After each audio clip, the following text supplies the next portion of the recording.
Welcome to the Roy Matlock Jr. Money and Business Hour.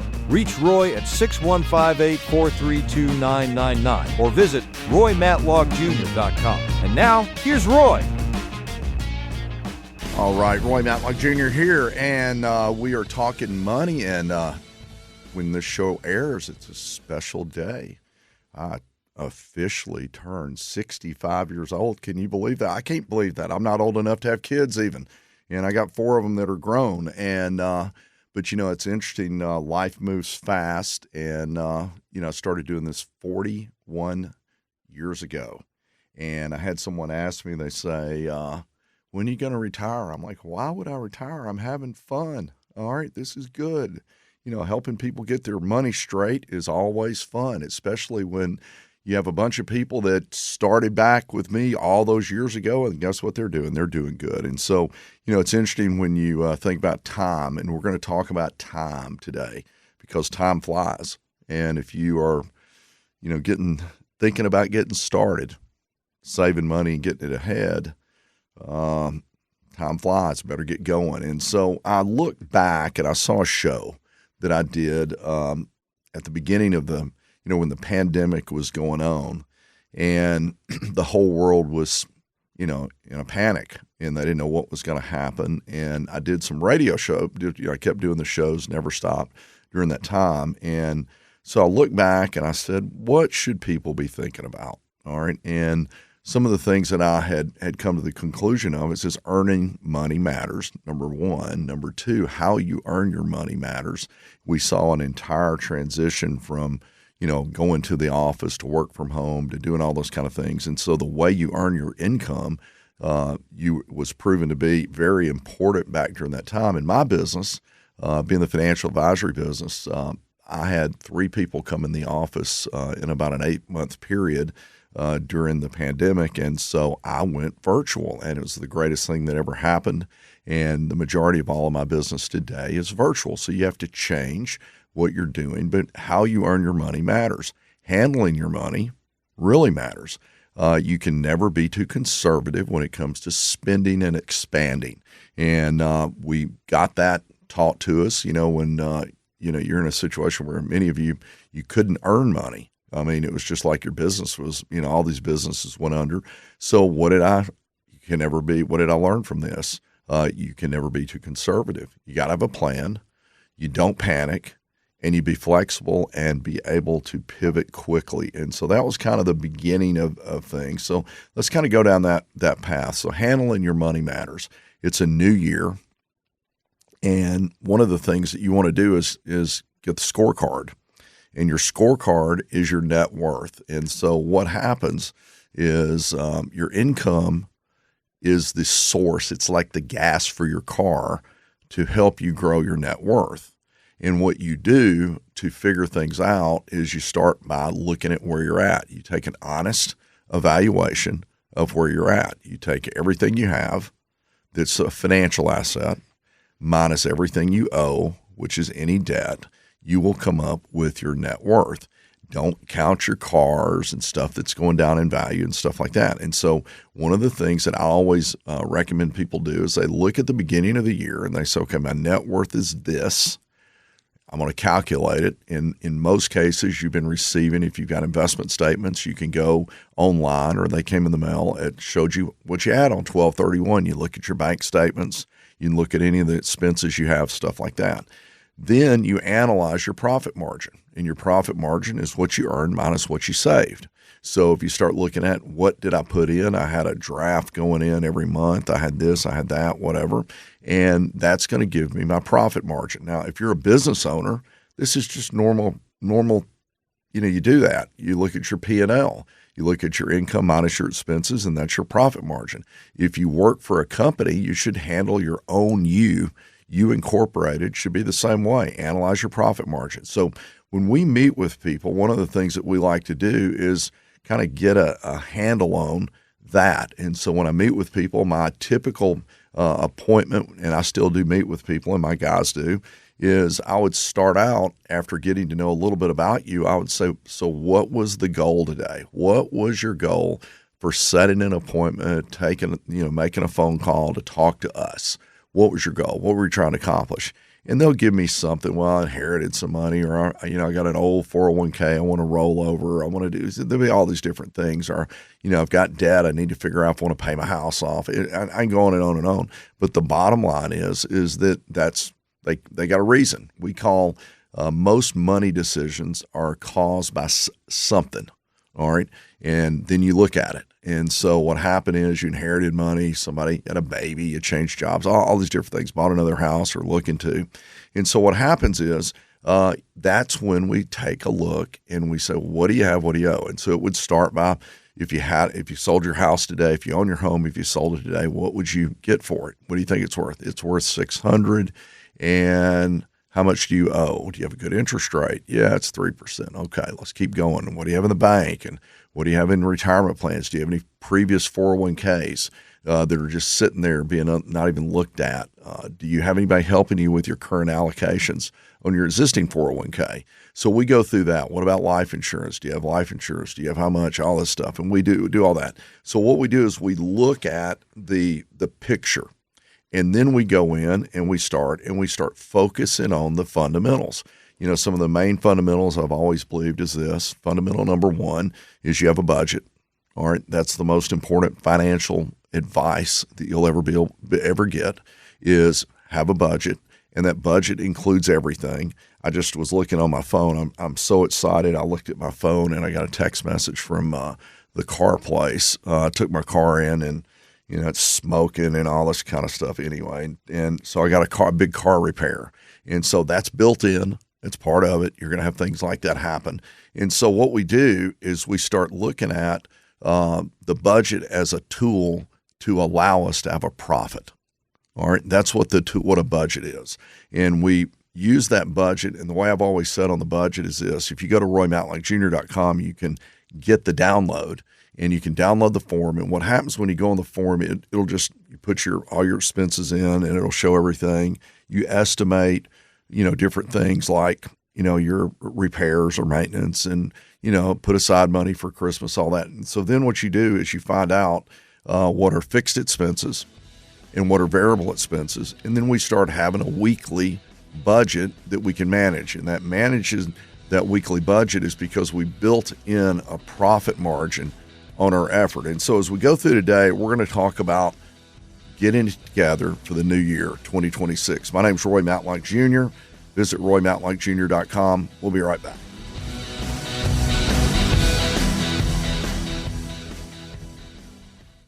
Now, here's your host, Roy. All right. We are back again talking money, Roy Matlock Jr. And today, what I'm talking about really is about basic fundamentals, analyze your net worth. If you're just tuning in, analyze your profit margin. Your profit margin is you incorporated, whether you're self-employed or you're working for someone. How much money did you make last year and keep? And that's your profit margin. And then we focus on the fundamentals. I started talking about the budget, and the budget is the kind of the foundation of everything. And companies, think about our country. They talk about a balanced budget. I mean, the U.S. government's the only one out there that can not balance the budget and just continue to borrow and stay in business. All right. In the case with you as an individual, if you continue to overspend, you will go bankrupt. And so we focus on the fundamentals. The budget is the starting point. And once you get that budget in place, and you're going to find that there's some stuff going on when you actually put it on paper.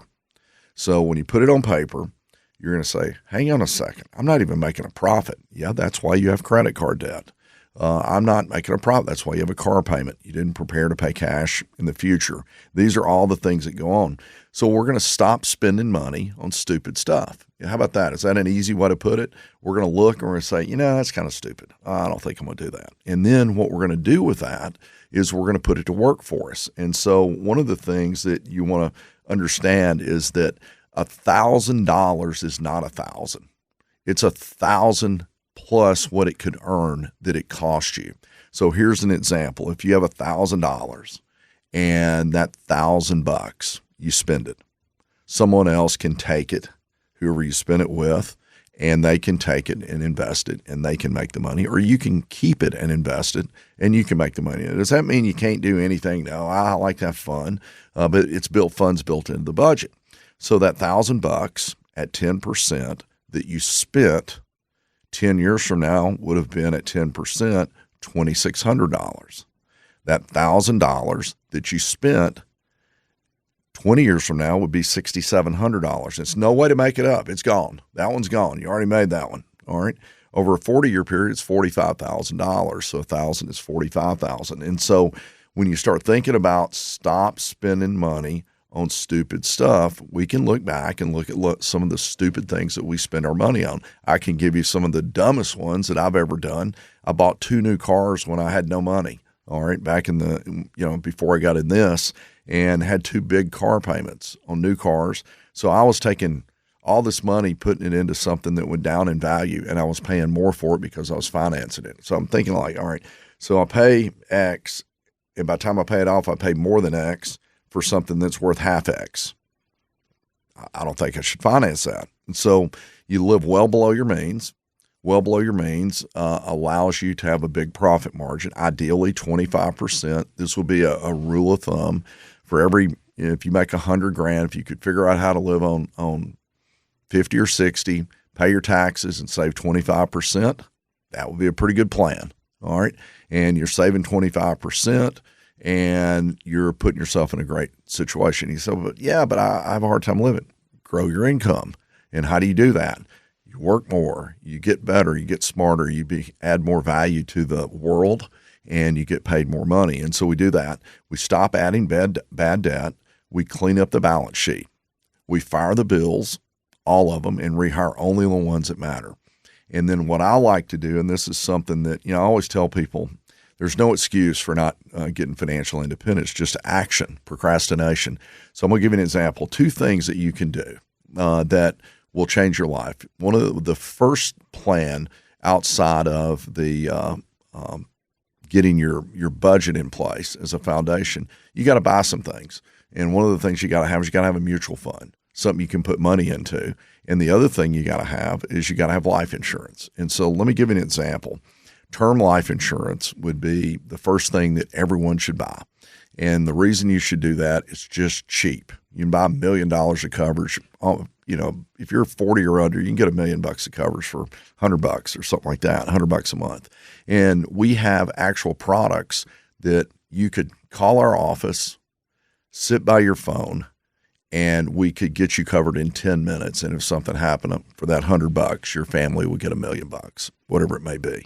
And so we have products like that you can do that. The other thing I would do is set up an automatic draft pulling money out of your checking account. And we might have several different places. I'm going to get into more detail on that, but I would have one to start with. The way I did it, I put $150 a month in, and I had $100 a month going to an emergency fund to help me get that. I had $50 a month going to long-term savings. Once I got my emergency fund to about 3 months, I took the $100 that was going to the emergency fund. It went to the investment account. So then I was saving $150 a month automatically. Just like I pay my bills every month, I was paying myself every month. And then I had the ability, because it was tied to my checking account, if I had any extra money, I wanted to do something with it rather than spend it, I would just pull my phone out and I can push a button, and in about 60 seconds, it's in a growth fund. So think about that. How simple would that be? All right, 10 minutes. You get it set up. We could do about the same thing, on an investment account. And before you know it, you are on your way toward financial independence. So we're cleaning up the balance sheet. Where do we get that? We pick up $100, $200 a month, whatever it is, just by getting rid of things you don't need.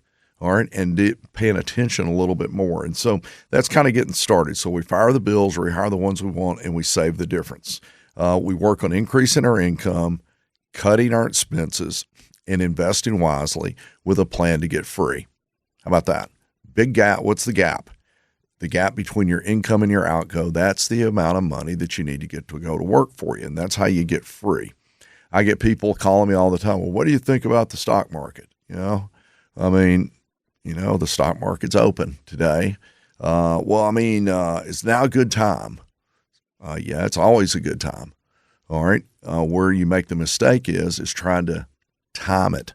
So what I've learned over this many, many, many years is that a consistent investment monthly, always have a draft on your account. Your 401k qualifies for that. So then when the market goes down, you're buying. Say, hey, it was down. It's great. I was buying. Just all I'm doing is just letting it ride. Let it go. Over a long period of time, here's what the market has done. If you want to know the history, it goes up 3 steps, it comes back 1 step. It goes up 3 steps, it comes back 1 step. So about 75% of the time it's up, 25% of the time it's down. And if you're buying each month, guess what's happening? You're buying on the down year and you're holding on the up years. You're winning 3 out of 4 times. And the years that it's down, you say, hallelujah, you know what I'm doing? I'm buying. It's called dollar cost averaging. And so what we do, we dollar cost average into the market. We stay the course. We never time the market. It is time in, not time in, and you will do well. So we leave it in there. As we get more nearer to our retirement age, we're going to be a little bit more conservative in putting the money into things that, so if we're pulling on it, we're never selling on a down year. Here's what happens. So we have buckets. These buckets are made up of short-term buckets, mid-range buckets, and long-term buckets. So what does that mean? Stocks, bonds, and money markets. And if we do that, or an annuity, and we have a certain amount of money that is set aside, so if the stock market's down, we pull from the other places. So we're not selling at a discount. If the stock market's up, I just did a redemption for my mother, and we did that redemption, and I pulled it out of some of the growth funds that had made a lot of money. And so I went ahead and did it that way. And so that's the way you create your system. And you got to always be flexible. You got to be able to pivot. You got to have staying power. Staying power is having multiple income streams. And one day you wake up and you say, how am I doing? Well, I'll tell you, you won. You won the money game. And the way you do that is you have a plan. And so what I would recommend you do is pick the phone up and call us. Here's what we can do for you. We can do a quick phone call. If you need term life insurance, 10 minutes from now, you'll be able to have your term life insurance. And we'll set you up on an automatic draft, and we'll get you started moving in the right direction. My name is Roy Matlock Jr. Visit RoyMatlockJr.com. We'll be right back. All right, segment 3, and we are talking money, and what we're really talking about is getting a plan together for the new year. We're only, it'll be 18 days into the new year, and you don't want to let a month go by. You want to get it going. It doesn't matter, you got to just get started. I mean, that's the key to it. And if you haven't looked at what you're doing, and this is when we do a lot of reviews and we make changes and stuff like that. I'm going to go through in a minute. How I would do a review if someone were meeting with us and how our advisors do this. We've been helping people with their money now for over 40 years and literally take people from zero to hero, we'll call it, when it comes to their money. And if you're out there right now and you don't have anybody helping you, we would love to have the opportunity to speak. And you can do a phone call first, and if it makes sense, we would go from there. And so what you want to do is you want to start thinking about, the fundamentals, all right? The basis of the fundamentals of everything is your income. So a lot of people, they're like, I can't save any money. Well, why can you not save any money? You've got one of two problems. You either got a spending problem or you've got an income problem, and you want to look at it. And if you have an income problem, then you got to work on your value proposition. So we have an income plan that always grows. Don't accept doing hard work and not getting fairly paid for what you're doing. You always want to be hustling. You always want to be looking for opportunities. You never know when one will show right up and make things happen. We build a defense and fix the bad habits. The whole key to a defense is not losing. We want to fix the bad habits, avoid the bad habits, protect ourselves, our income, and our assets. That's how we do that. And mostly that's where insurance comes in. We'll get more detail on that. We then go on an offense. The offense is we're going to go score. We're going to grow. And we do that with a plan. I always call, it's a GPS. My car is in the shop. and I took an Uber to the radio station. So here I am at the radio station. When I got picked up, the Uber already knew where I was going because I told them where I wanted to go. Here's my goal. I want to end up at 1200 Broadway. That's where I want to be. And so they did that. I put it in. That's the goal. And then it's got directions, and it gives it the plan. And then it's going to say you're going to arrive at 9:57 a.m. or whatever it is. That's your financial plan. What is your goal? So we start with the goal. That's called a FIN, financial independence number. It's your number. What's your number? All right. I should do an ad like that. What's in your card? What's your number? All right. And your number is the amount of money you need that it doesn't matter anymore. You've got enough for you and generations beyond you. That's called being financially independent. And so once you get financially independent, that means that you've got enough cash set aside that you can live. Now, I'm not saying live at some lifestyle. I'm saying living. Today I would say, if you make 80 grand a year, you can get by. All right, in today's inflationary world. So if you're making 80 grand, your FIN is 20 times that. That's your number. So 1.6 million is your number. All right, that's what you need. So that's your financial independence number. Let's figure out when you're going to get there. All right, 2 ways to get there. One is we can say, it's going to be 20 years from now, so your FIN is going to need to be double that. Inflation is about every 20 years. So you need to double your money. You could do that. Or what you could do is you could take and you could start your FIN number out, whatever that monthly amount is, and then add an amount each year to keep up with inflation to be able to do that. But the long and short of it is you come up with your FIN number. Once you do that, all right, we start going to work on it. We say, let's get a rate of return. We got to get our plan. We're going to cut our taxes. We're going to take advantage of Roths. We're going to take advantage of, pre-tax investments. I had one of my reps just met with he's a newer guy, and he met with a client, and he said he was asking me, what I thought about some of his ideas, and he said I told him they should do a SEP, an SEP, and they're independent contractors and they do well. And I said, have they ever done a SEP? And they're like, no. And I said, well, do they have somebody advising them on their taxes, or doing their taxes, or they do their own taxes? They said, well, they have somebody doing their taxes. Well, we got to fire that person for sure because they don't know what they're doing. They should have told them to do a SEP. And so anyway, I said, well, here's what you can tell them. They make enough money to put whatever they can put in 25% of their profit and deduct it. So he says they make about 100 grand, so they can put 25 grand in. So there's 25 grand pre-tax. That means that they don't pay taxes on it. And just for math purposes, that's $7,500 at 30%. All right, it may be a little different. What it is, 20% would be what? $5,000. So between $5,000 and $7,500 is what they're going to save. So have you ever heard buy one, get one free? Why wouldn't we do that? Let's put the rest of it in a Roth IRA. So now we've got 2 different tax scenarios. One we didn't pay now, we will pay later. One we paid now, and we won't have to pay later. How about that? And then we set it up, and we draft it, and we automate it, and it happens from now on. That's an example of advice. So what we do, we start looking at creating plans, getting the correct advice, get educated, and we want to educate. One of my goals, I tell this to every one of my clients and appointments, I say, what I want to do? I want to make sure the day comes that you can sit down at lunch with your very best friend or anybody you work with, and you say, let me tell you exactly what I'm doing to get financially independent. Here's my plan. This is exactly what I'm doing. And if you have that type of plan in place, it's exciting. It's fun. You're moving forward and so on. So anyway, that's the starting point. I want to throw something out here. There's people listening right now, and you're listening, and I have people tell me, they come in, they say, I listened to you guys back when you were Dave Ramsey 25 years ago, all that kind of stuff. And I'm like, really? Why have you taken 25 years to call? All right. I mean, you don't have to wait 25 years to call me. All right.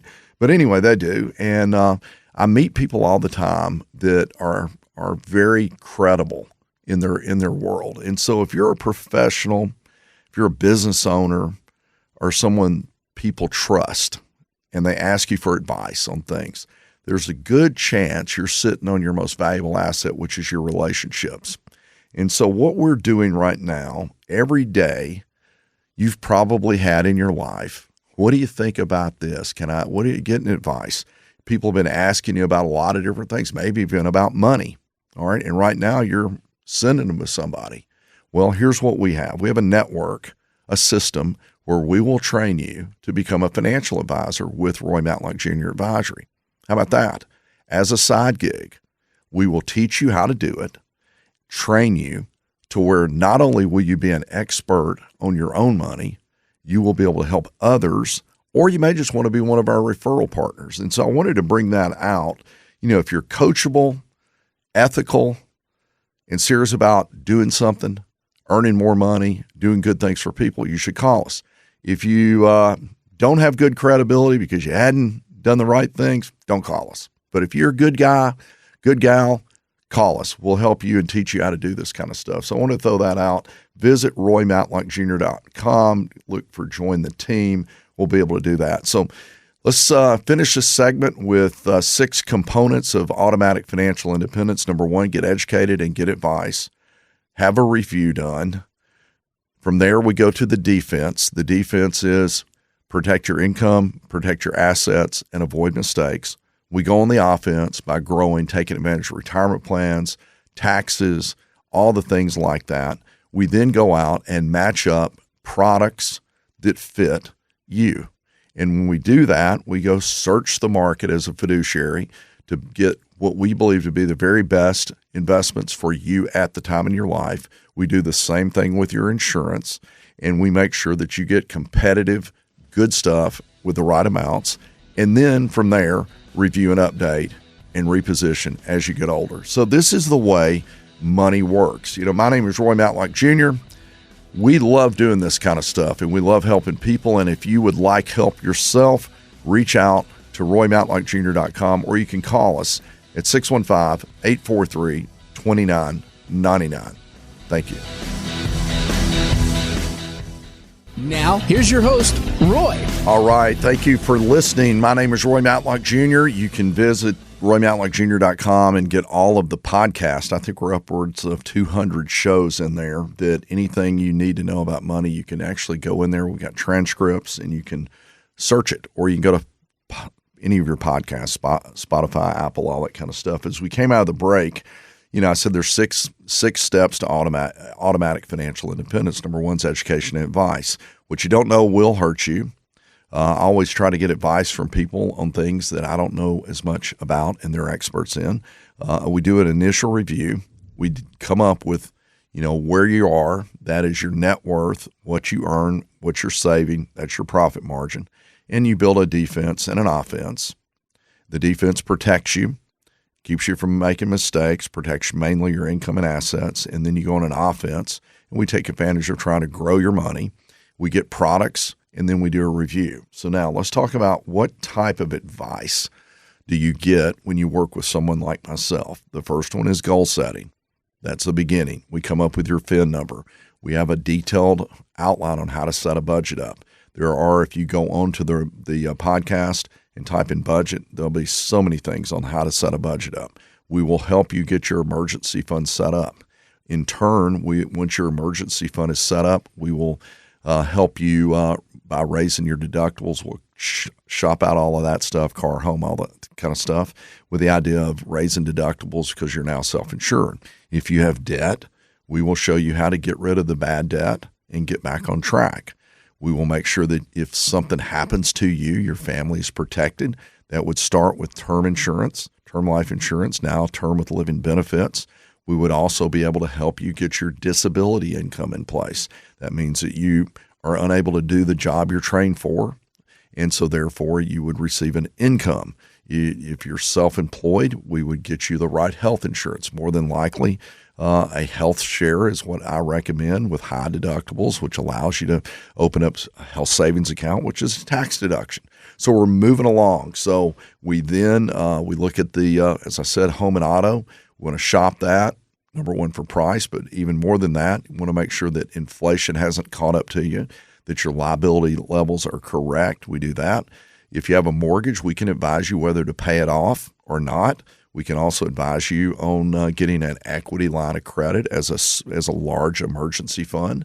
So all of these things are part of advice that we go in and we work with people, and this is the type of advice that you need. And if you're working with an advisor, if they're not giving you that kind of advice, you might want to get a second opinion, because that's what we do. We would look at an estate plan that would involve wills, trust, financial power of attorneys, healthcare power of attorneys, living will, all those kind of things to make sure that it's a smooth transfer should something happen. Additionally, you want to be thinking about your tax preparer. Who are you going to use? If you have someone that's doing your taxes and I come walking in and I'm not a tax person, I can't be giving, quote, tax advice, but I know a lot about tax. I'm self-employed and I've been doing things to cut taxes. And, I take advantage of all the things I just said.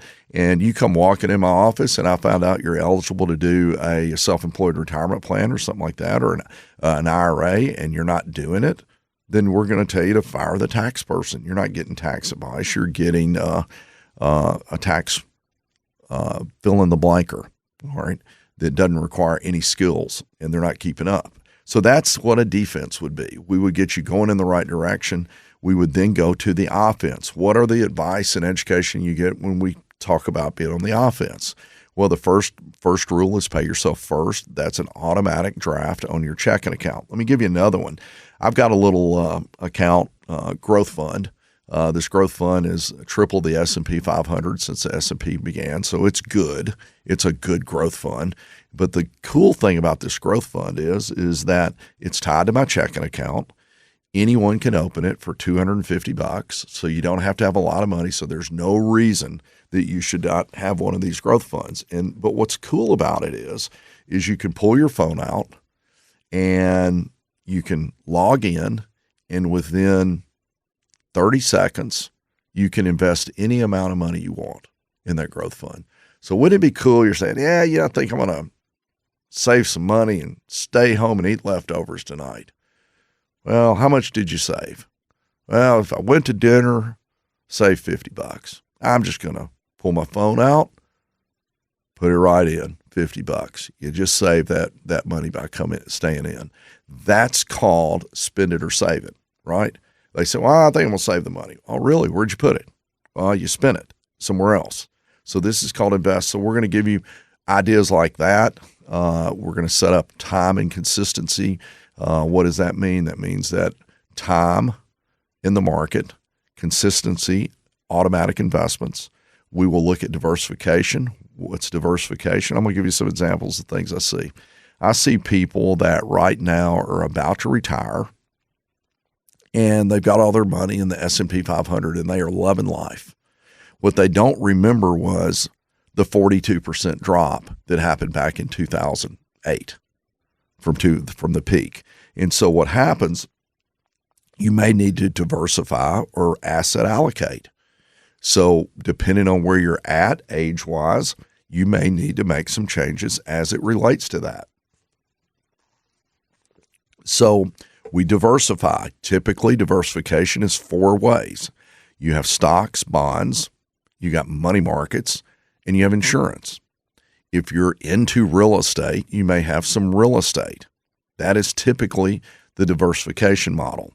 So we do that, and then we go find professional money managers. My mindset has always been that if I'm not doing something 8-10 hours a day, and someone else is, and they eat, sleep, and breathe it, the chances are they're going to outperform me. So I have noticed this, in the fact that I always tell people, you're not going to beat these guys. And I've been working with a fund group for almost since 1991, so that's a long time, and been putting people in those same funds, and they don't mess up very often. Matter of fact, they never mess up. And you can't outdo them. So I just tell people, you're not going to be able to outdo them. And so why do I go to professional money managers? Let me give you an example. One of the groups that we have put a lot of people in, they made 20,000 visits last year to different companies. They met with the C-suite. They met with the employees. They met with the R&D. They met with the customers. They met with the suppliers. They met with everybody. All right. And then that way they can tell if the company's good And they do that every year. They hand that advice over to a fund manager. This particular group, they don't have one manager. They have generally 7 to 13 managers for one fund, and each of those fund managers pick their own stocks or bonds, whatever they're managing, and their bonus is based on their little piece of the pie. So you get a fund that's got 13 different ideas on how to grow it, so it gets you more safety in numbers. So 20,000 visits, a bunch of fund managers, they do that kind of stuff. Compared to if you do it on your own, you pick the newspaper up or you go on the internet and you do your research for 15 minutes and you're going to beat these guys. You're not going to beat these guys. That's just the way it is. So all we do as an advisor is connect you with those type of businesses that know how to handle money. And then we pick out and we do asset allocation. This is part of the advice. Asset allocation has to do with, are we going to be very aggressive, very conservative, somewhere in between based on your age? We're going to do that. We're going to look at your tax situation. Is it better for you to do a Roth, or is it better for you to do a traditional and deduct it?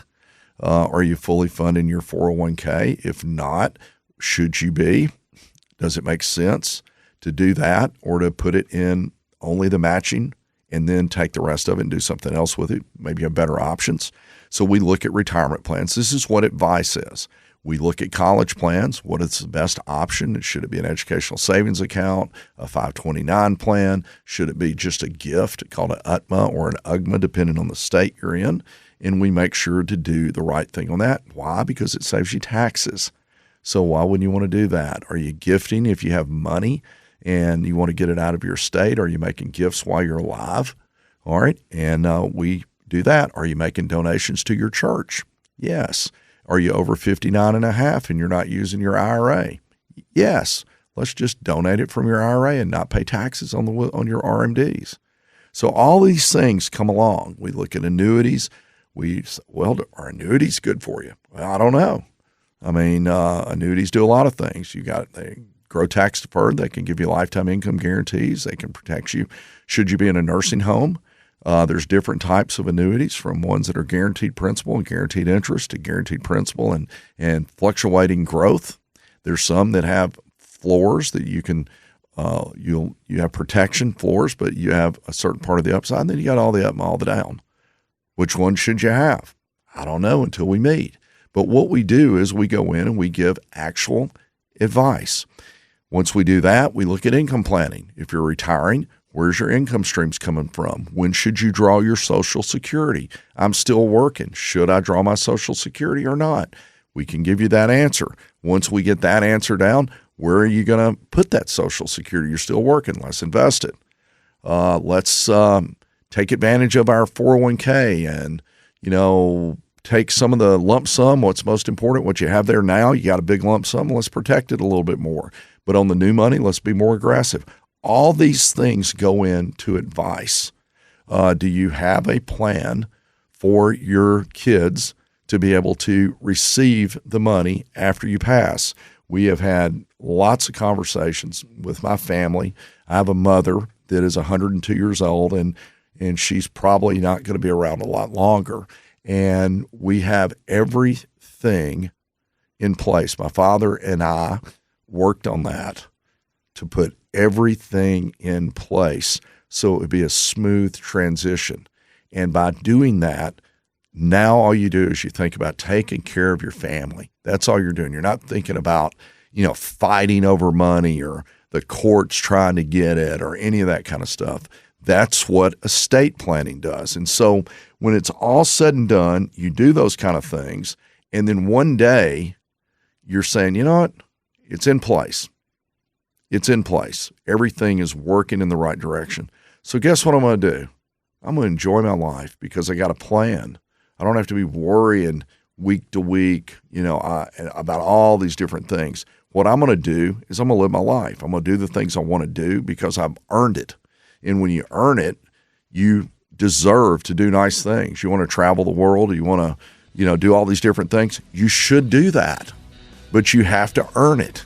And the way you earn it is you have disciplined plans that allow you to move forward and get your life in order.